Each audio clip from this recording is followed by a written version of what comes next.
አንድ ማህበረሰብ ለቀጣዩ ትውልድ ምን አይነት እሴቶችን ያስተላልፋል? ይህንን ጥያቄ ለመመለስ ከሁሉ የተሻለው መንገድ የትምህርት ስርዓቱን መመልከት ነው። ዛሬ የምንዳስሰውም ይህንኑ ነው። ከኢትዮጵያ ከሲዳማ ክልል የወጣ የስምንተኛ ክፍል የአማርኛ መማሪያ መጽሐፍ።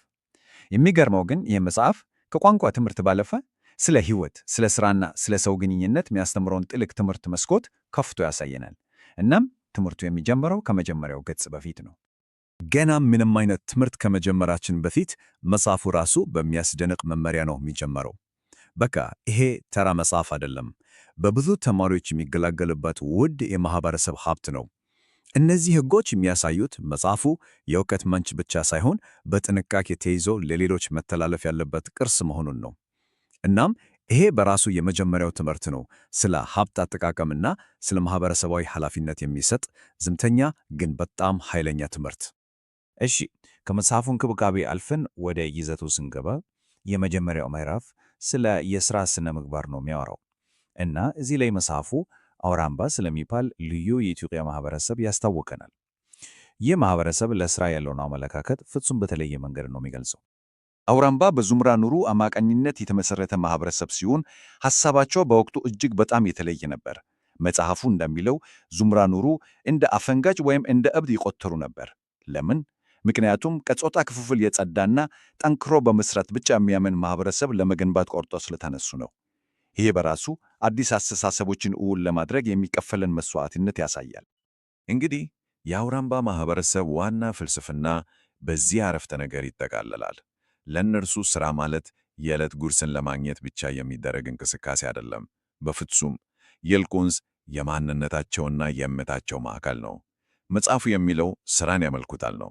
ከድህነት መላቀቅ የሚቻለው በሥራና በሥራ ብቻ እንደሆነ በጽናት ያምናሉ። እዚህ ስላይድ ላይ ያለው ሐሳብ ደግሞ እጅግ አስደናቂ ነው። በአውራምባ ማህበረሰብ ይህ የሴት ሥራ ነው፣ ያ ደግሞ የወንድ የሚባል ነገር በጭራሽ የለም። ሴቶች በሬ ጠምዶ ሲያርሱ፣ ወንዶች ደግሞ እንጀራ ሲጋግሩና ወጥ ሲሰሩ ይታያሉ። እስኪ አስቡት፣ የሥራ ክፍፍልን በጾታ ሳይሆን በችሎታና በፍላጎት ላይ ብቻ መመስረት ለማህበረሰቡ እድገት ምን ያህል ወሳኝ እንደሆነ በግልጽ ያሳያል። እስኪ ወደሚቀጥለው ክፍል እንሸጋገርና ባህላዊ ቅርስን ደግሞ እንመልከት። መጽሐፉ የክረምት ወቅት ማብቃቱን ተከትሎ የሚከበረውን የቡሄ በዓልን እንደ ምሳሌ ይጠቀማል። እናም ይህ በዓል በዘፈኖቹ አማካኝነት የባህል ለውጥን እንዴት እንደሚያንጸባርቅ እናያለን። ያው ቀደም ባሉት ጊዜያት የቡሄ ዘፈኖች የማህበረሰቡን እሴቶች የሚያንጸባርቁ ነበሩ። ለምሳሌ ይህ ዘፈን የቤቱን አባወራ እንደ ዋርካ ዛፍ ጠንካሪውንና ለቤተሰቡ ከለላ መሆኑን በማወደስ ማህበራዊ መከባበርን ያጎላላ። በተመሳሳይ ደግሞ ይህኛው ዘፈን የቤቱን እማወራ በባልትና ችሎታው ያወድሳል። ምትሰራው ምግብ መዓዛ ሰፈር እንደሚያዳርስ በመግለጽ በቤት ውስጥ የምትጫወተው ሚና ከፍ ያደርጋል።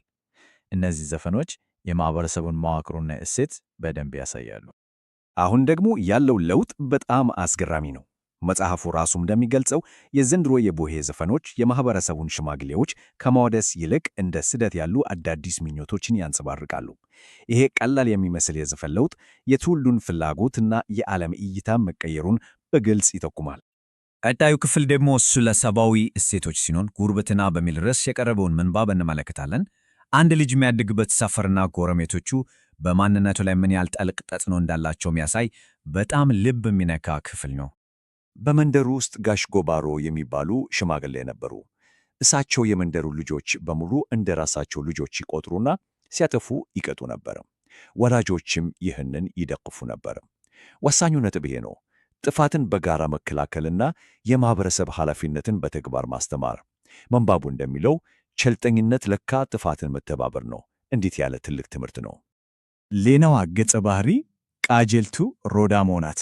የመንደሩ ባህላዊ ፈዋሽ፣ እጇ መድኃኒት ነው ይላቻል ምንባቡ።